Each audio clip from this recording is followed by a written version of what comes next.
porque Él vive.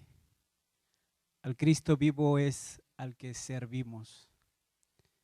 ¿Por qué buscáis entre los muertos al que vive? No está aquí, pues ha resucitado. El día de hoy, sin duda alguna, estamos recordando y conmemorando un gran acontecimiento que ha venido a marcar el fundamento y la razón de ser del cristianismo. A manera de introducción, déjenme platicarles que un domingo por ahí del 17 de febrero de 1856, Charles Spurgeon, pastor de la Iglesia Bautista del Tabernáculo Metropolitano en la ciudad de Londres, en Inglaterra, él en su predicación de esa mañana mencionaba algunos datos muy importantes. Él decía de esta forma, reflexionando el otro día acerca del triste estado de las iglesias de nuestro tiempo, dice él, fui conducido a mirar en retrospectiva a los tiempos apostólicos y considerar en qué se diferencia la predicación de estos días con la forma en que predicaban los apóstoles. Dice Spurgeon, observé que los apóstoles no tomaban un texto de manera específica y predicaban sobre él, ni tampoco se enfocaban en un tema solamente a él, y mucho menos se enfocaban a algún lugar de adoración. Dice él que descubrió que los apóstoles y los discípulos de aquel entonces de la iglesia primitiva se paraban en cualquier lugar y declaraban desde la plenitud de su corazón lo que sabían de Jesucristo. Pero dice Spurgeon, la principal diferencia que observé radicaba en los temas de su predicación. Me sorprendí, dice él, cuando descubrí que el elemento principal de la predicación de los apóstoles era la resurrección de los muertos. Los apóstoles, cuando predicaban, siempre daban testimonio de la resurrección de Jesús y la consecuente resurrección de los muertos. Parecía que el principio y el fin, el alfa y la omega del evangelio era el testimonio que Jesucristo murió y resucitó otra vez de los muertos de acuerdo a las escrituras. Algunos ejemplos de lo que Spurgeon mencionaba lo vemos a la luz de las escrituras. Por citar algunos ejemplos, cuando Pedro se presentó para dar su primer discurso de aquel día del Pentecostés, cuando Pedro, lleno del Espíritu Santo, se para ante la multitud y empieza a predicar, cita al Antiguo Testamento diciendo, David habló de la resurrección de Cristo. Vemos ahí la centralidad y el contenido de su mensaje.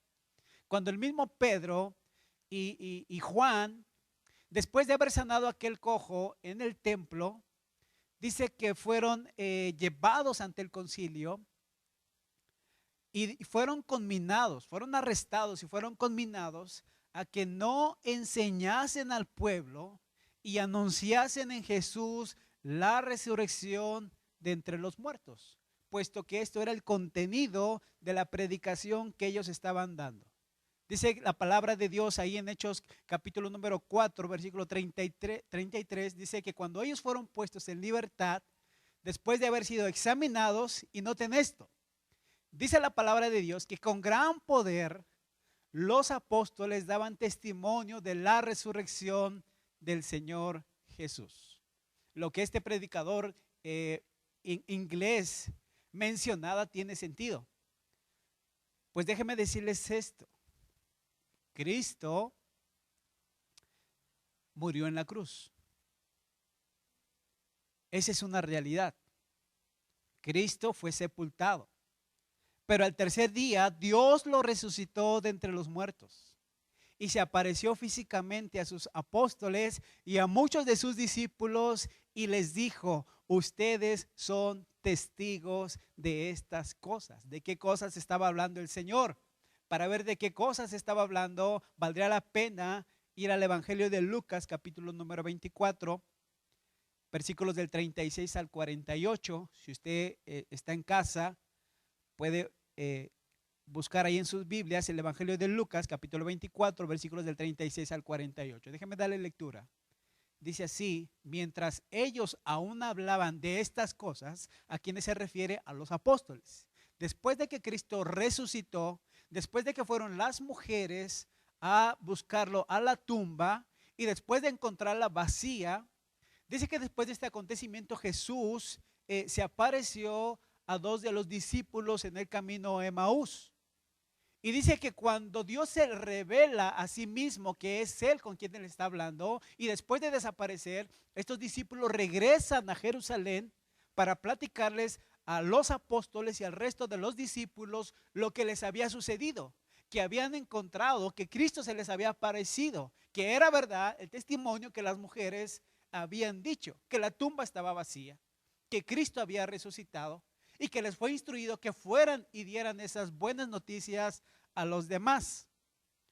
Por eso arranca el versículo 33 diciendo: mientras ellos aún hablaban de estas cosas. ¿De qué cosas? La resurrección y lo que había pasado en el camino a Emaús. Dice: Jesús se puso en medio de ellos y les dijo: paz a vosotros.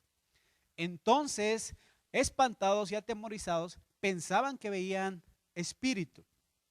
Pero Él les dijo: ¿por qué estáis turbados y vienen a vuestro corazón estos pensamientos? Mirad mis manos y mis pies, que yo mismo soy, dice Jesús. Palpad y ved, porque un espíritu no tiene carne ni huesos, como veis que yo tengo. Y diciendo esto, les mostró las manos y los pies. Y como todavía ellos de gozo no lo creían y estaban maravillados, les dijo: ¿tenéis algo aquí de comer? Entonces le dieron parte de un pez asado y un panal de miel.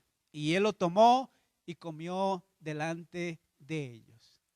Versículo 44. Y él les dijo: estas son las palabras que os hablé estando aún con ustedes, que era necesario que se cumpliese todo lo que está escrito de mí en la ley de Moisés, en los profetas y en los salmos. Entonces dice la palabra de Dios que les abrió el entendimiento para que comprendiesen las escrituras, y les dijo: así está escrito. Y así fue necesario que el Cristo padeciese y resucitase de los muertos al tercer día, y que se predicase en su nombre el arrepentimiento y el perdón de pecados en todas las naciones, comenzando desde Jerusalén. Y dice así: y vosotros sois testigos de estas cosas. De manera posterior, por ahí del año 50 después de Cristo, cuando Pablo envía la primera carta a la iglesia de Corinto para atender algunos asuntos de manera en particular, no pasa por alto tocar dos temas muy importantes que, como se ha mencionado, venía siendo parte central del contenido de la predicación de los apóstoles. Y cuando Pablo manda esta carta, de manera específica en el capítulo número 15, va a tocar dos temas centrales: la resurrección de nuestro Señor Jesucristo, y va a tocar el tema la resurrección de los hombres. Y es ahí donde centraremos el contenido de este mensaje. Tocaremos ese capítulo número 15 de la primera carta a los Corintios. Solamente como algún dato, déjeme mencionarle. El capítulo número 15 de la primera carta que el apóstol Pablo envía a la iglesia de Corintio es el tratado más grande que puede estar en la Biblia sobre el tema de la resurrección de Cristo, pero principalmente también la resurrección de los muertos. El día de hoy recordamos y honramos que Cristo murió, que fue sepultado y que resucitó al tercer día. Y esa resurrección, queridos hermanos, nos trae gozo y nos da la esperanza de que por su gracia, por su misericordia, por el puro afecto de su voluntad y por los méritos de Cristo en la cruz, su iglesia resucitará en el día postrero. ¿Cómo lo sabemos? ¿O por qué lo creemos? Solamente déjeme mencionarle como un antecedente bíblico. Cuando Marta,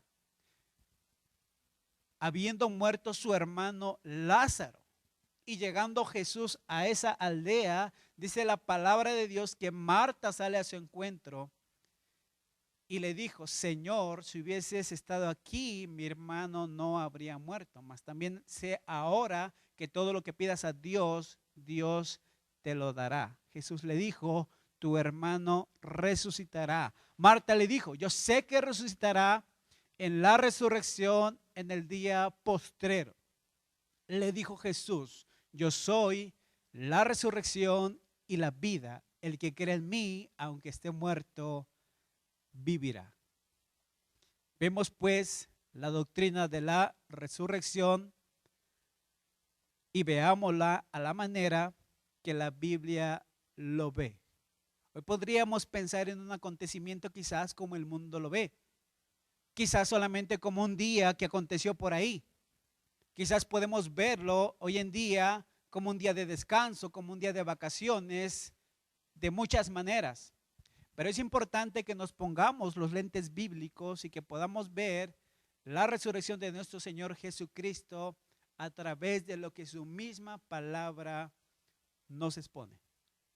Vayamos pues a la primera carta que el apóstol Pablo envía a los Corintios, en el capítulo número 15. Primera carta a los Corintios, capítulo número 15. Como ya se ha mencionado, este capítulo es un capítulo bastante extenso, pero solamente a la luz de su contenido veremos tres temas muy importantes. Primera carta a los Corintios, capítulo número 15, y la primera parte va a ser del versículo número 1 al versículo número 4, siguiendo la misma línea apostólica sobre el contenido de la resurrección del Señor Jesucristo y la resurrección de los muertos. Es que Pablo, viendo algunas necesidades de manera específica en la iglesia, también ve necesario, guiado e inspirado por el Espíritu Santo, tocar dos temas centrales que son muy importantes, que también los toquemos hoy en día. Sin duda alguna, estamos plenamente convencidos de que nuestro Señor Jesucristo ha resucitado. Pero como lo veremos en el desarrollo de este estudio, ¿usted está seguro que resucitará? ¿Y se resucitará para qué efectos? Pero vayamos a la primera parte. Dice así el versículo número 1 del capítulo número 15.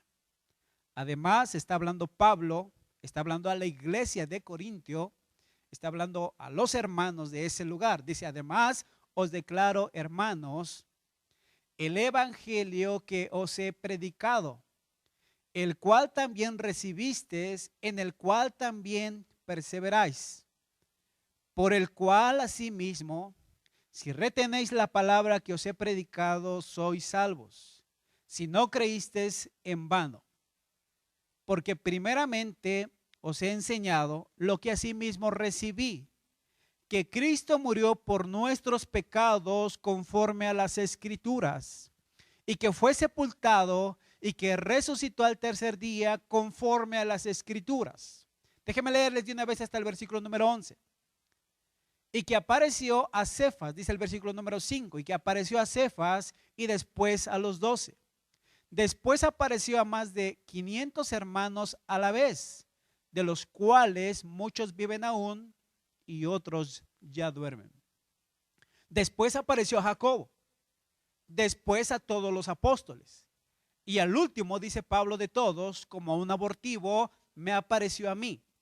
Porque yo soy el más pequeño de los apóstoles, que no soy digno de ser llamado apóstol porque perseguía a la iglesia de Dios.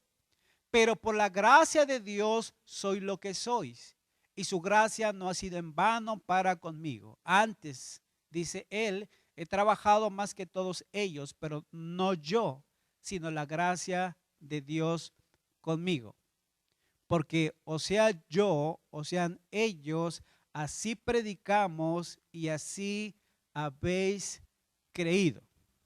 Si notamos en los primeros versículos de este capítulo, vemos que Pablo profundiza antes de profundizar en el tema de la resurrección de Jesús y de la resurrección de los muertos, expone el evangelio que le fue dado y el poder de este para salvación, así como ya lo hemos leído. En el primer versículo, Pablo utiliza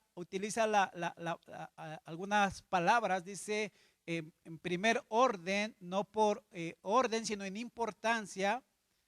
Pablo ve la necesidad que al tocar el tema de la resurrección de Cristo, no puede hacerlo de manera aislada. Pues déjeme comentarle algo. Hablar de la resurrección de Cristo es hablar del evangelio de Cristo. Y hablar del evangelio de Cristo, esa buena noticia, es hablar desde su vida perfecta, desde su nacimiento perfecto. Hablar de la resurrección es hablar de la cruz. Es hablar de que fue sepultado. Es hablar de que resucitó al tercer día.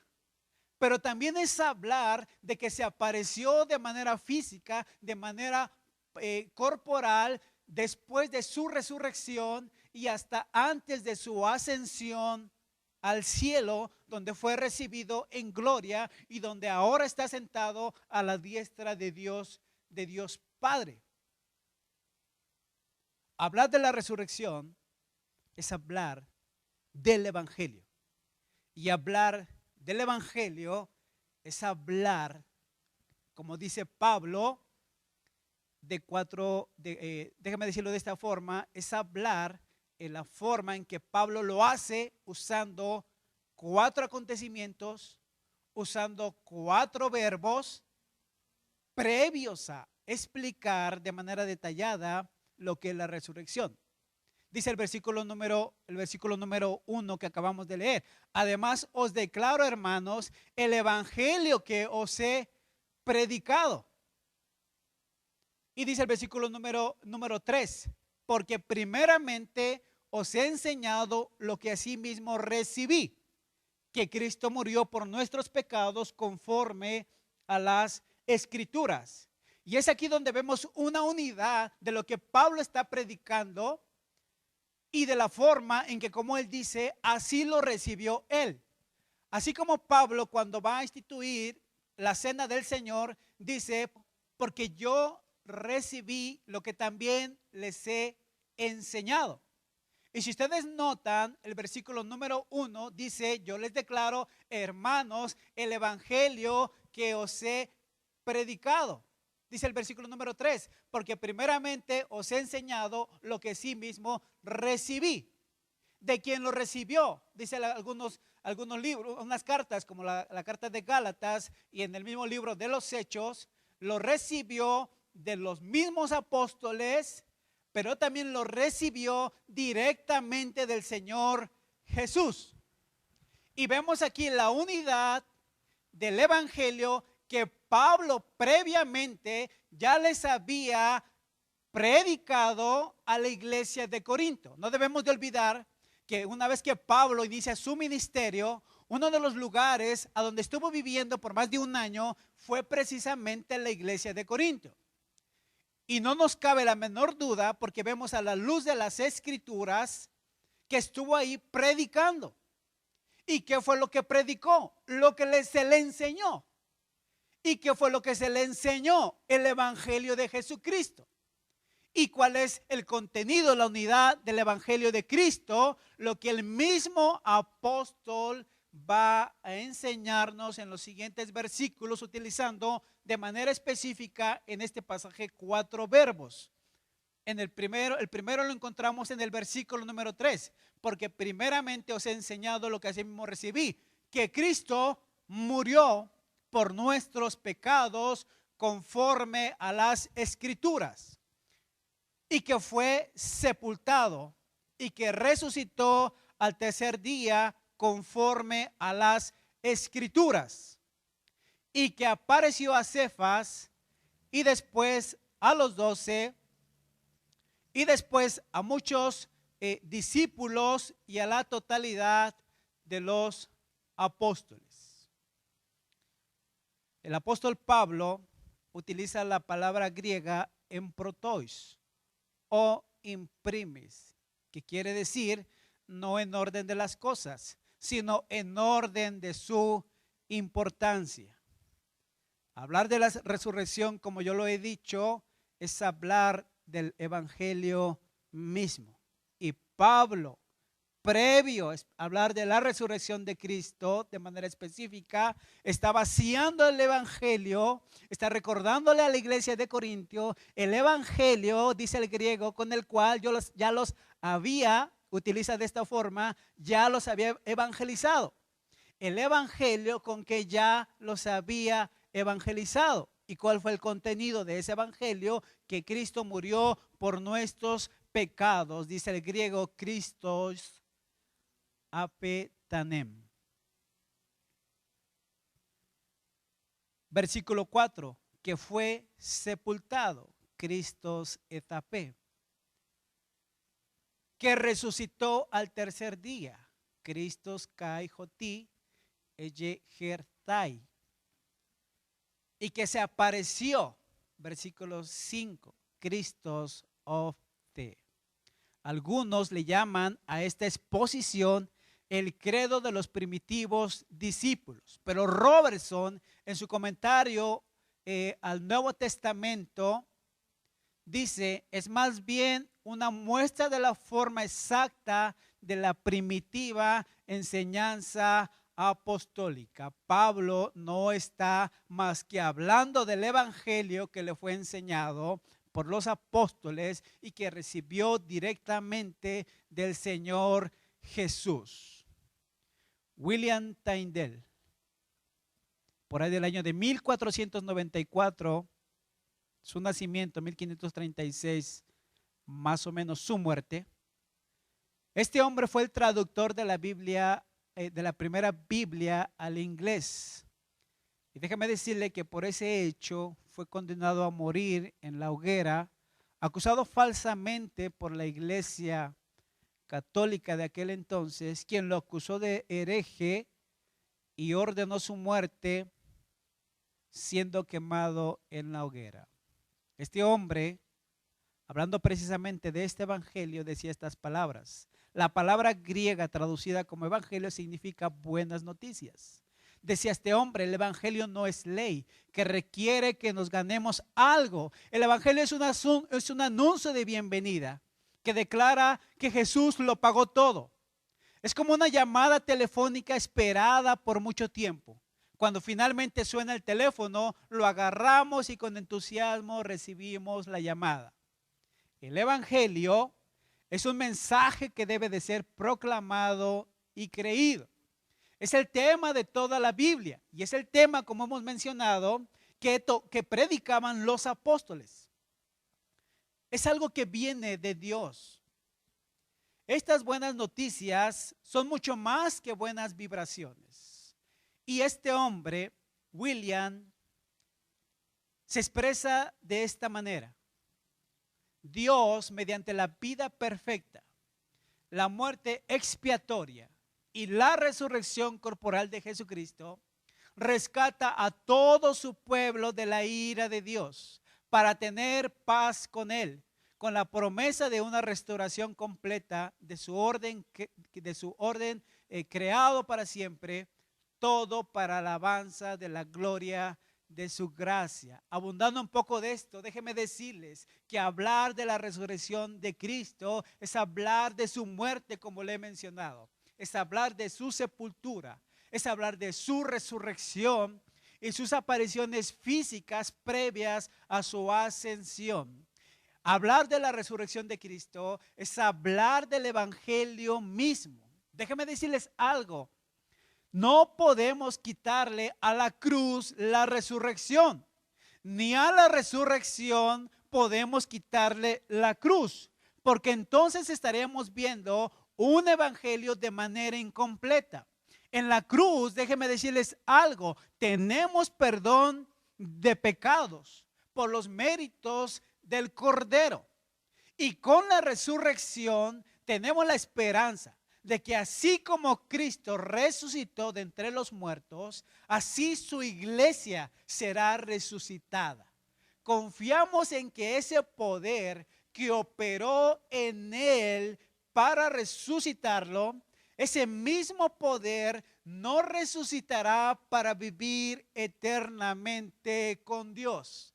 Hablando de la resurrección, hermanos, déjame decirles, la cruz se quedó sola.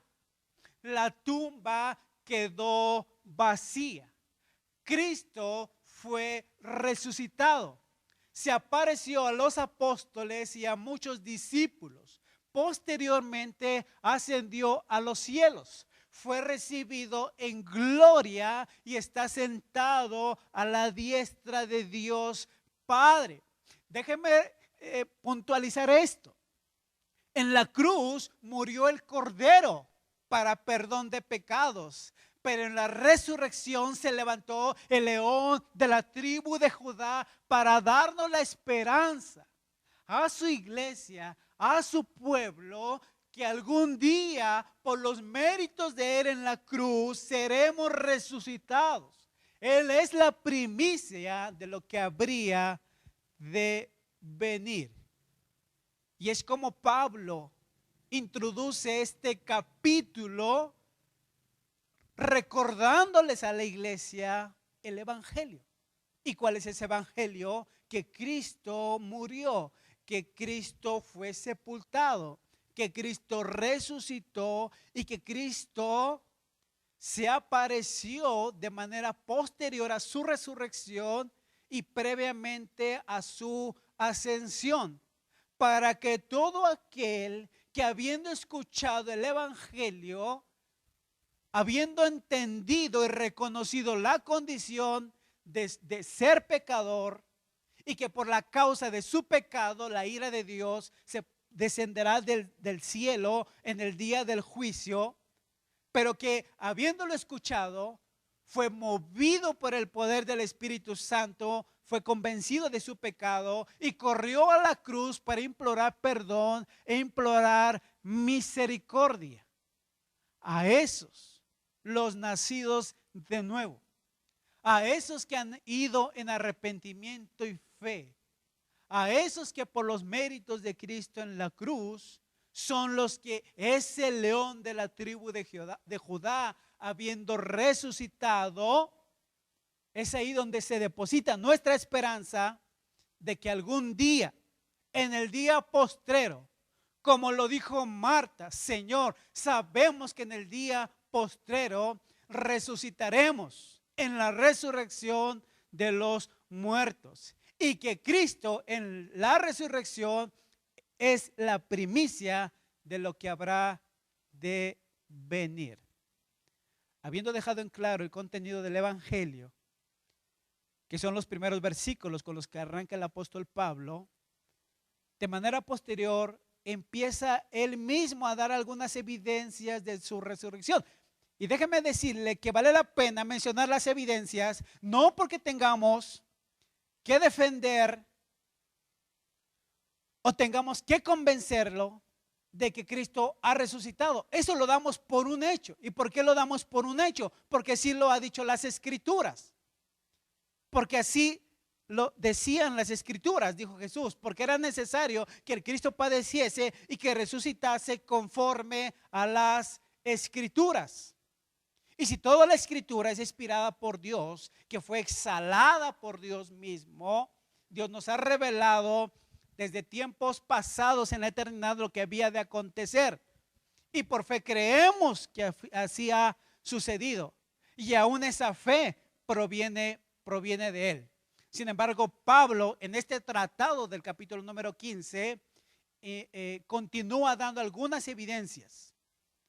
Después de que expone el evangelio, le recuerda a los creyentes las evidencias que confirmaron la resurrección de Jesús y la esperanza de la resurrección de los muertos. Si vamos ahí a nuestro contenido de nuestras Biblias, encontramos que la primera evidencia de la resurrección de Jesús es Cristo mismo. Déjenme decirles que en Hechos capítulo número 1, versículo número 3, dice que Él se presentó vivo con muchas pruebas indubitables. La prueba de la resurrección más maravillosa es Jesús mismo, como lo hemos visto en Lucas capítulo número 24.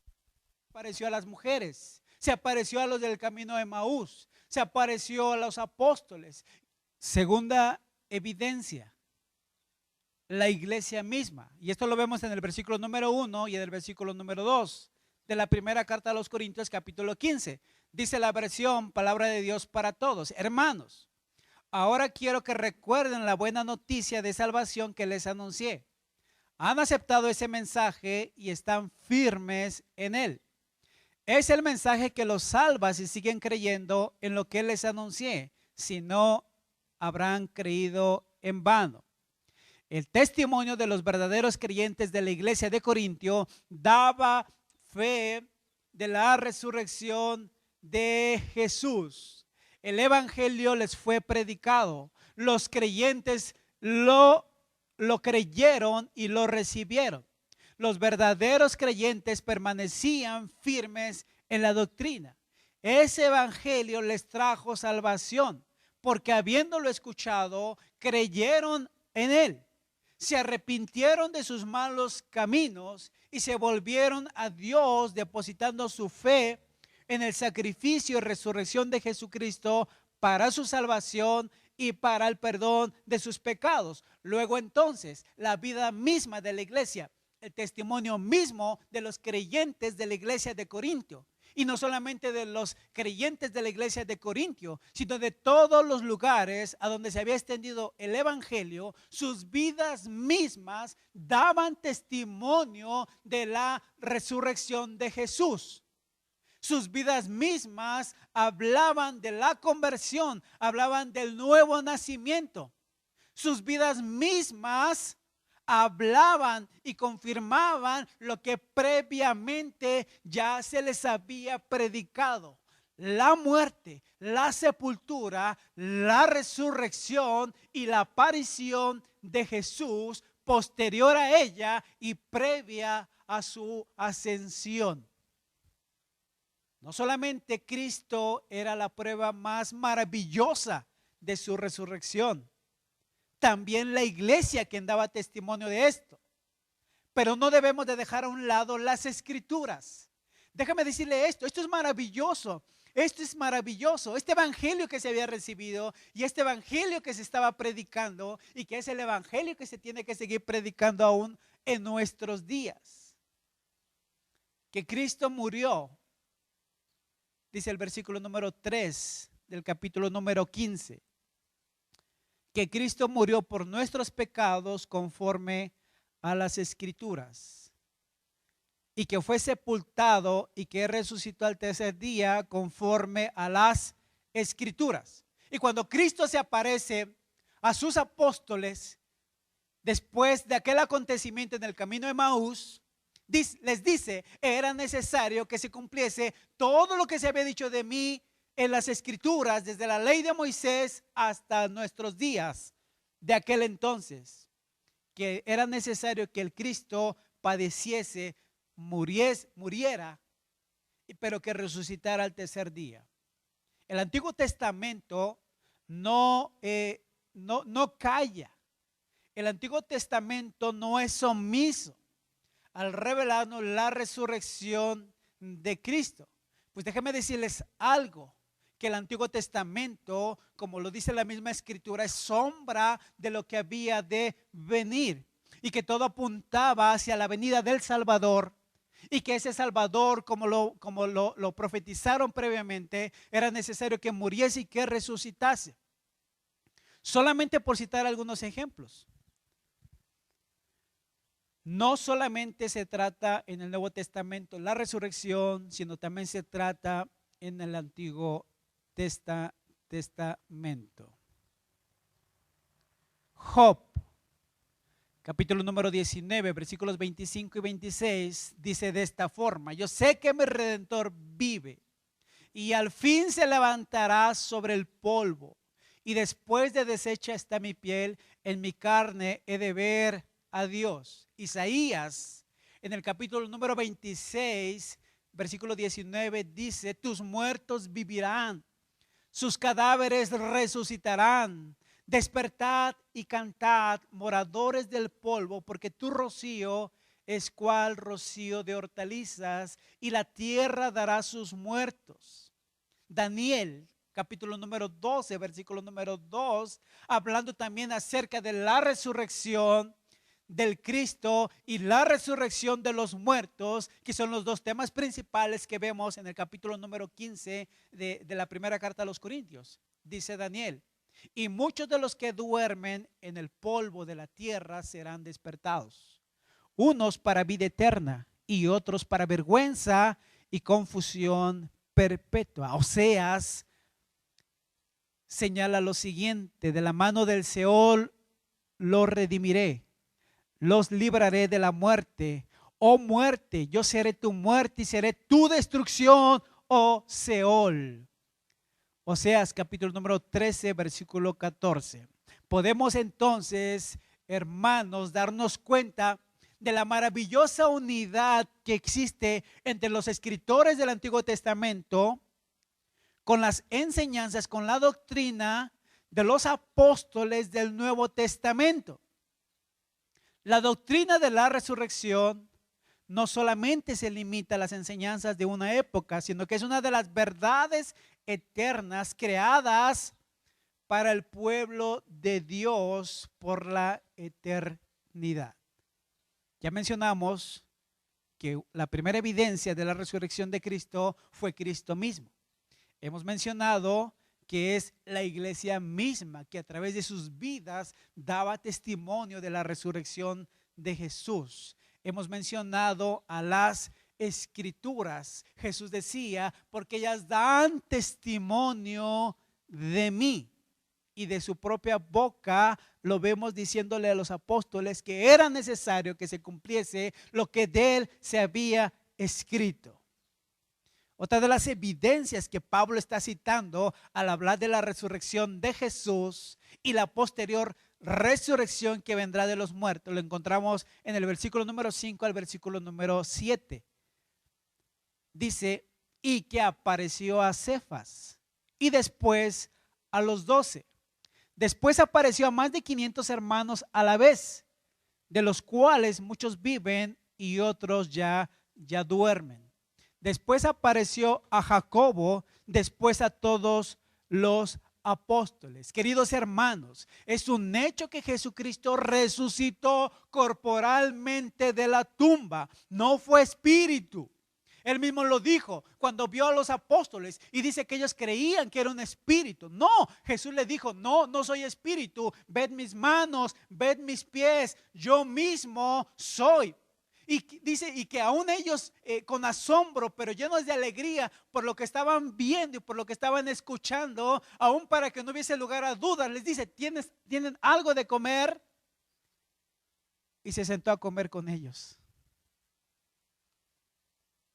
Pruebas indubitables. Por causa de estas pruebas, ellos dejaron de tener una actitud de duda e indiferencia y llegaron a creer y a predicar con toda la plenitud que existía en su corazón el evangelio al Cristo resucitado y la posterior resurrección de los muertos por medio de Jesucristo. Si seguimos viendo el contenido de este capítulo, en el versículo número 8 dice Pablo: también se me apareció a mí. El apóstol Pablo da testimonio público a través de su vida y a través del ministerio que había venido desarrollando, daba testimonio de la resurrección de Jesús. Pues de hecho él inicia los primeros versículos diciendo: les mostraré, les expondré. Dice el griego a manera de hacerles conciencia que ya lo había dicho. Es algo así como: les voy a decir lo que ya les dije y quiero que les quede muy claro. que Cristo resucitó. Y dice Pablo, y al último de todos, como un abortivo, me apareció a mí. Otra de las fuertes evidencias que encontramos a la luz de las Escrituras es el mensaje común. En el versículo número 11 del capítulo número 15 dice, porque o sea yo, o sean ellos, así predicamos y así hemos creído. ¿Y qué es lo que predicaron? Lo que ya mencionó él anteriormente usando 4 verbos. Que Cristo murió, que fue sepultado, que resucitó y que se apareció de manera corporal. Y vemos a la luz de las Escrituras en todo lo que es el Nuevo Testamento, la unidad y el contenido de ese mensaje que se predicaba. Lo vimos en Pedro, lo vimos en Juan, lo vimos en Jacobo, lo vemos en el mismo Pablo, lo vemos en todos los apóstoles, lo vemos en esos viajes misioneros, lo vemos en esas cartas dirigidas a las iglesias, que todo se refiere y todo se centra en la persona de Jesucristo, en su vida perfecta, en su ministerio perfecto, en su muerte perfecta para perdón de pecados, en su sepultura, en su resurrección, en sus apariciones posteriores y en su ascensión. Y en la esperanza de que así como Él resucitó, así su pueblo será resucitado. Por eso decía el apóstol Pablo, así como yo lo recibí, así como a mí me lo enseñaron los apóstoles, el mismo Jesucristo, es así como yo se los he enseñado a ustedes. Y si lo han oído, y si lo han creído, y si lo han recibido, y si se han arrepentido, y si han pedido perdón de pecados, seguramente resucitaremos con Él en el día postrero. Los predicadores del Nuevo Testamento hicieron lo mismo. El contenido de ellos fue la muerte y la resurrección de Cristo. Siempre estaba en el centro de la predicación. La resurrección probó que Jesucristo fue quien dijo ser y que logró lo que dijo que había venido al mundo a cumplir. La resurrección de Jesús es la base histórica sobre la que se funda el resto de las doctrinas cristianas y frente a la cual toda duda sincera debe de disiparse. Si es posible probar que Jesús de Nazaret realmente resucitó de entre los muertos, como los primitivos cristianos creyeron y como lo afirman las Escrituras, entonces la fe cristiana descansa sobre un fundamento impenetrable. Si está firme, las demás doctrinas también están firmes. Y no lo decimos a manera de duda o a manera de cuestionamiento, sino a manera de afirmación. Está firme. Y todo lo demás está firme en Él. Por eso el apóstol Pablo escribió, Cristo resucitó. Y si lo decimos de esta forma, no es vana. Nuestra predicación no es vana tampoco nuestra fe si lo vemos en sentido inverso. La resurrección de Cristo, déjenme decirles hermanos, es el resultado del poder maravilloso de Dios. Pero una vez que Pablo ha traído a la mente, ha traído al corazón y ha traído a la memoria de la iglesia de Corintio el evangelio y el propósito de él, y una vez que ha dado evidencias de la resurrección del Señor Jesucristo, pasa a uno de los temas muy cruciales, torales dentro del cristianismo. Muchos de la iglesia de Corintio estaban convencidos de que Cristo había resucitado. Pero Pablo ve la necesidad guiado por el Espíritu Santo e inspirado por Él, para poder enviar este mensaje a esa iglesia sobre la resurrección de los muertos. Es decir, había un pleno convencimiento quizás de que Cristo había resucitado, pero muchos de ellos dudaban qué pasaría con ellos.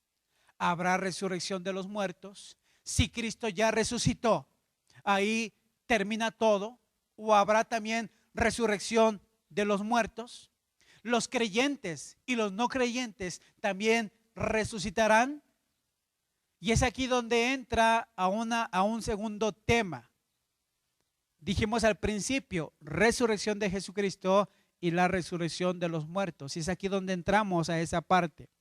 Déjame decirle que en Juan capítulo 5, versículo 28 y 29, en la versión de la palabra de Dios para todos, está hablando Jesús y dice: no se sorprendan por esto, porque llegará también el momento en que los muertos que están en los sepulcros van a escuchar la voz del Hijo del Hombre y saldrán de sus sepulcros. Los que hicieron el bien se levantarán para vivir para siempre, pero los que hicieron el mal se levantarán para ser condenados. En Hechos capítulo 24, versículo 15 dice: teniendo esperanza en Dios, la cual ellos también abrigan, de que ha de haber resurrección de los muertos, así de justos como de injustos. Si existe la duda en ese entonces, y si existe la duda aún en nuestros días, si va a haber resurrección de los muertos, déjame decirles que sí. Según a la luz de estos pasajes, sí habrá resurrección de los muertos, así de justos como de injustos. Puesto que Jesús ganó la victoria sobre el pecado y la muerte, escuche bien esto, será fácil para Él a su debido tiempo levantarnos de la tumba.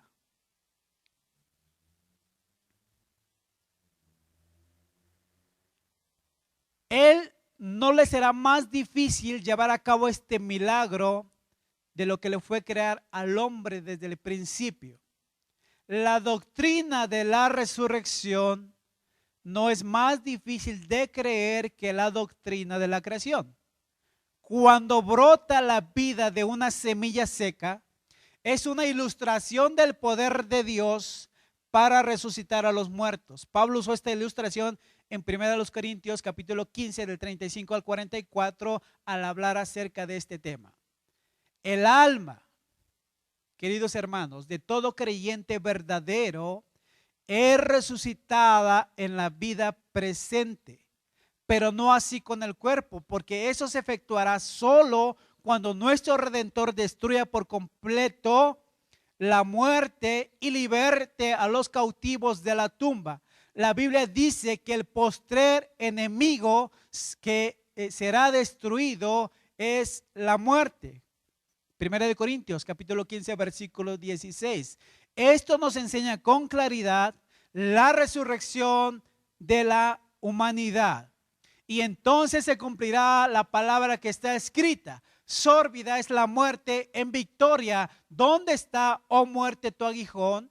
¿Dónde, oh sepulcro, tu victoria? Esto nos ha dejado algo muy claro, que sí habrá resurrección de los muertos, tanto justos como injustos. ¿A qué se refiere esto? Tanto creyentes como los no creyentes. Sí resucitarán todos los muertos, los que hayan creído en Dios y los que no hayan creído, resucitarán. Pero habrá una resurrección para vida. Juan capítulo 14 versículo 19 dice así: todavía un poco y el mundo no me verá más, pero vosotros me veréis, porque yo vivo, vosotros también viviréis. Para los justos, los justificados, aquellos que habiendo oído el evangelio, aquellos que habiendo sido convencidos de su condición de pecadores, Aquellos que están conscientes de que la paga del pecado es la muerte eterna. Aquellos que están conscientes después de haber escuchado el evangelio, que si no es Cristo nuestro medio de salvación, la ira de Dios se descargará desde el cielo en el día postrero, en el día del juicio. Para los justos, los nacidos de nuevo, su pueblo, su iglesia, los que han ido en arrepentimiento y fe, los que han ido a la cruz a implorar por perdón de sus pecados. Dice, los que hicieron lo bueno, ¿a quiénes se refiere? A ellos. Dice, saldrán a resurrección de vida. Todos los que escribieron sobre este tema en la Biblia, hermanos, enseñaron que será un evento glorioso. Resucitar, levantarnos de entre los muertos en resurrección para vida eterna será un evento glorioso.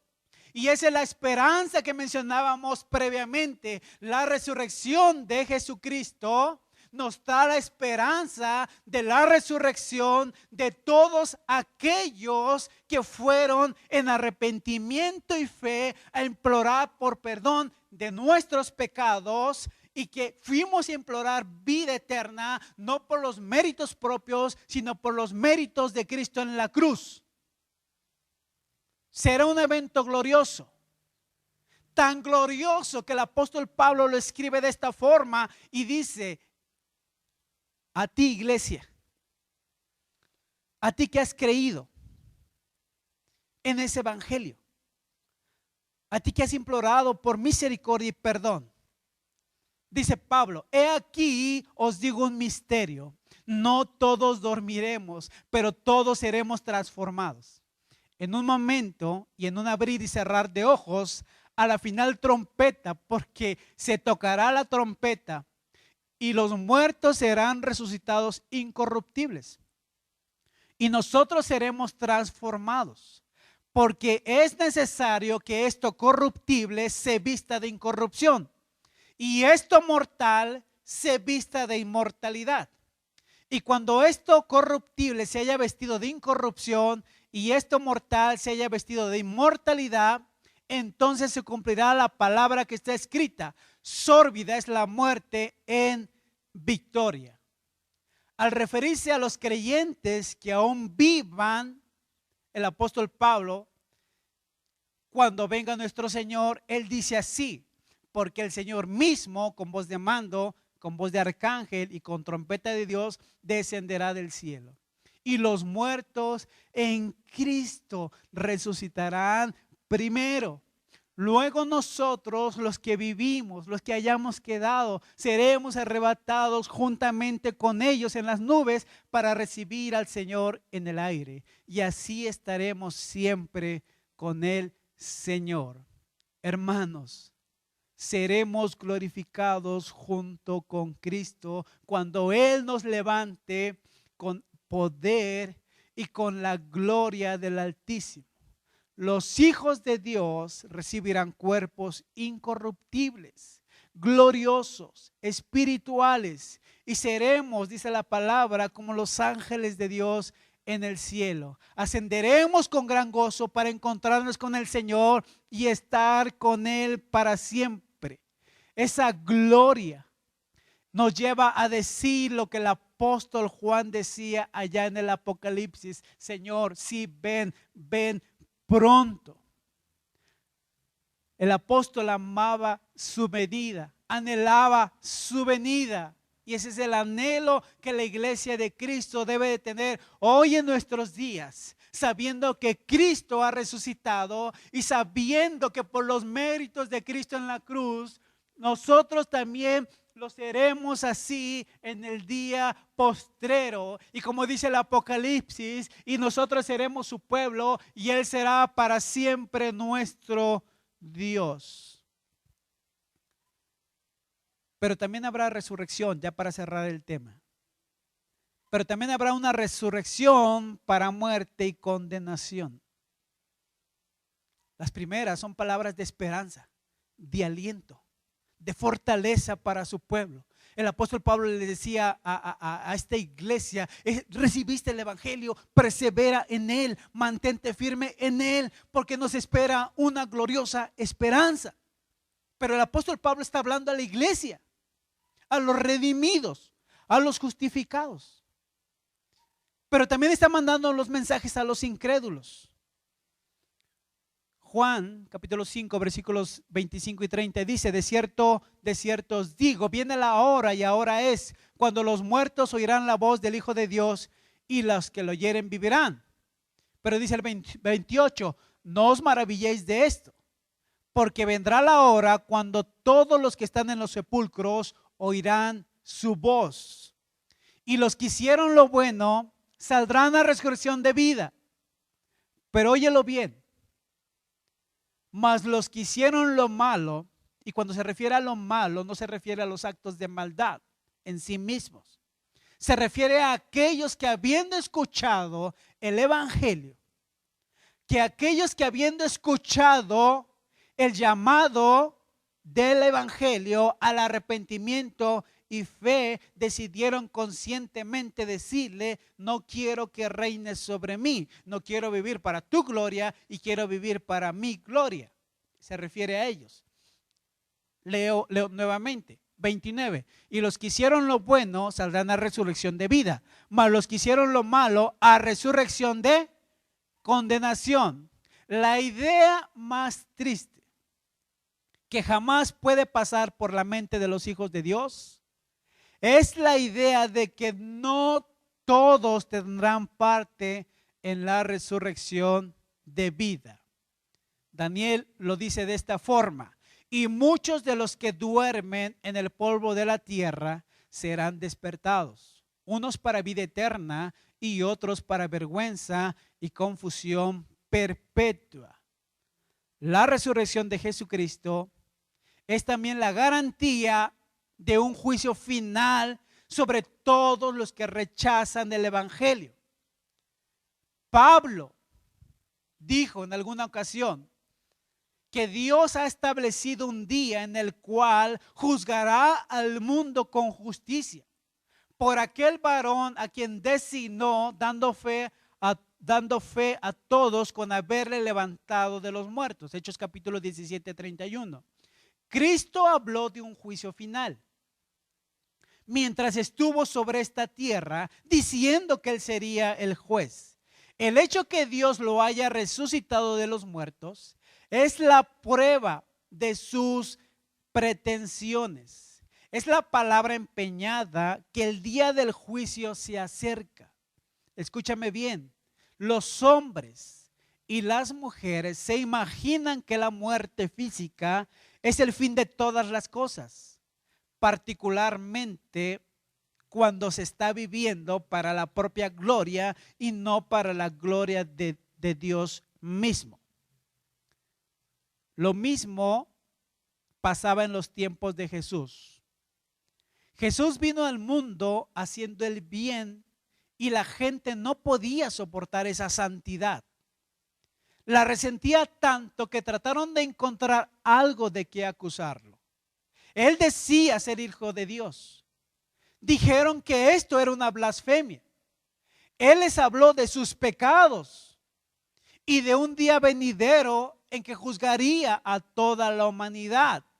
Por eso lo odiaban y finalmente hicieron complot y lo mataron. Podemos imaginarnos en este escenario el júbilo que había en Jerusalén en aquel día. Podemos decir que hicieron hasta fiesta después de la crucifixión. Quienes se habían deshecho de Cristo quizás se estaban congratulando. Por fin se habían librado de él, quizás maquinaban en sus corazones y quizás era el sentido de las pláticas de ese momento. Estaban seguros de eso. Quizás pensaban que nunca más tendrían que soportar su arrogancia, que ellos le llamaban así, el hecho de que los confrontaba de sus pecados. Pero entonces ocurre la resurrección. Y por ese hecho Dios estaba declarando que la muerte no era el final para Cristo. Nunca podía ser el final para Él porque Él mismo es la vida. La maldad estaba y está en el mundo, pero nada que se oponga a Dios podrá finalmente prevalecer. El pecado de su pueblo llevó a Cristo a la cruz, pero Cristo triunfó sobre todo ellos y lo confirmó en el momento de su resurrección. Les tengo una buena noticia.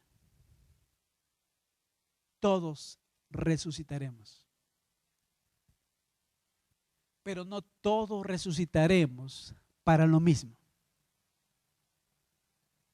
Ciertamente dice la palabra, unos lo harán para vivir eternamente con Dios, por los méritos del Cordero en la cruz y por su victoria en la resurrección, y porque ese pueblo, habiendo oído el Evangelio, reconoció su condición de pecador, supo que no podía hacer nada por sí mismo para salvarse de la ira venidera del Cordero, y clamaron por misericordia, que sus pecados les fueran perdonados, y se volvieron en arrepentimiento y fe a Dios, y se han mantenido firmes por gracia de Dios misma en su evangelio. Pero no así los incrédulos, los que decidieron vivir para su propia gloria. Los que habiendo oído el evangelio de salvación le dijeron, no queremos que reines sobre nosotros. Lo que dijo Juan, la luz vino al mundo, pero los hombres amaron más las tinieblas que la luz porque sus obras eran malas. La buena noticia es que todos resucitaremos. ¿Pero para qué? Todos moriremos y en el día postrero todos resucitaremos. Y como lo hemos dicho, unos para vida eterna y otros para condenación eterna. Spurgeon, al llegar a este punto del sermón, hacía un llamado al pecador, citando lo que dice el Salmo, cuando el salmista clama, Dios, acuérdate de mí cuando muestres tu bondad a tu pueblo. Tómame en cuenta cuando vengas a salvarnos, dice el Salmo 106. Permíteme, Padre, cantarte alabanzas en compañía de tu pueblo elegido. Permíteme disfrutar de su bienestar y alegría.